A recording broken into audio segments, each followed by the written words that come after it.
আমাদের ব্যবসা বাণিজ্যের অবস্থা খুবই খারাপ। তাদের দাবি এখন আমাদের উপর চাপা দিতে হবে। ঐক্যমত যতটুকু হবে ওইটা নিয়ে আমরা জনগণের কাছে যাবো। ক্ষমতায় আসার পরে যদি আপনারা মনে করেন আমরা ভুলে যাবো, আমরা একদম ভুলব। আমরা আবার আসবো, আপনাদের সাথে আবারও কথা বলবো।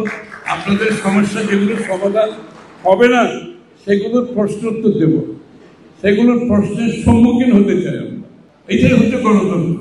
গণতন্ত্র হচ্ছে জনগণের প্রশ্নের সম্মুখীন হওয়া। এই রাজনীতি বাংলাদেশে আনতে হবে। আমাদের নিজেদের মধ্যে যে সহনশীলতা থাকতে হবে। কি হচ্ছে এখন জোর করে আরেকটি দলের অথবা দুইটি দলের অথবা তিনটি দলের মতামত জোর করে বাকি দলগুলোর উপর চাপিয়ে দেওয়ার একটা চেষ্টা চলছে। আপনারা দেখছেন না, এখন আমরা একটা রাজনৈতিক দল, তারা আরেকটা রাজনৈতিক দল। আমরা যেখানে ঐক্যমত হয়েছি, ঐক্যমতের বাইরে গিয়ে তাদের দাবি এখন আমাদের উপর চাপাতে চাচ্ছে, জনগণের উপর চাপাতে চাচ্ছে তাদের দাবি। অথচ ঐক্যমত কমিশন করার উদ্দেশ্য ছিল যে ঐক্যমত যতটুকু হবে ওইটা নিয়ে আমরা জনগণের কাছে যাব।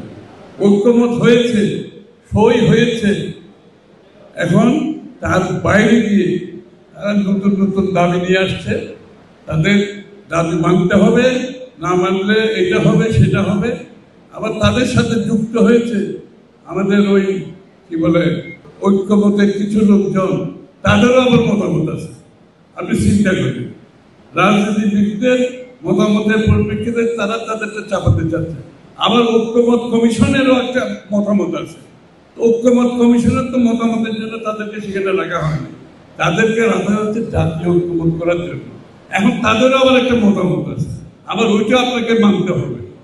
আমার অনুরোধ, ঐক্যমত কমিশনের যারা আছেন, যারা আপনাদের কথা, আপনাদের দাবি রাজনীতিবিদদের উপর চাপাতে চান, জনগণের উপর চাপাতে চান, তাদের প্রতি আমার অনুরোধ, আপনারা যে যে কাজ করতে আগে ওই জায়গায় ফিরে যান।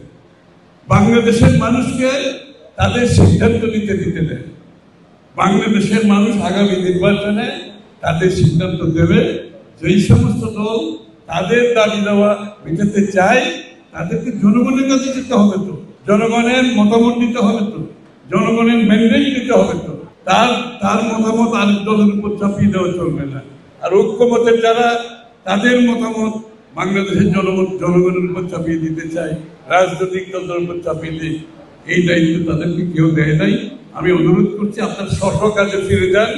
বাংলাদেশের মানুষকে তাদের সিদ্ধান্ত নেওয়ার জন্য দয়া করে তাদের উপর ছেড়ে দেন। আপনাদেরকে এই দায়িত্ব কেউ দেয় নাই। আমি কি জিনিসটা বোঝাতে পারছি? হ্যাঁ, আপনারা বুঝতে পারছেন আমি কি বলছি? এইসব করে যারা আগামী নির্বাচনকে বিলম্বিত করতে চাচ্ছে, আপনাদের ব্যবসায়ীদের দায়িত্ব হবে। আপনারা ব্যবসায়ীরা আমাকে প্রতিনিয়ত বলছে, খসরু ভাই আপনারা ফেব্রুয়ারি না পারলে এখন নির্বাচন করে আমাদেরকে একটু মুক্ত করে দেন। ব্যবসায়ীদের কথা হচ্ছে ফেব্রুয়ারি পর্যন্ত যাবেন কেন, এখনই নির্বাচন করে আমাদের মুক্ত করে দেন। আমাদের ব্যবসা ধ্বংস হওয়ার পর আমরা কোনো বিনিয়োগ করতে পারছি না, বিদেশিরা কোনো বিনিয়োগ করছে না, সবকিছু স্থগিত।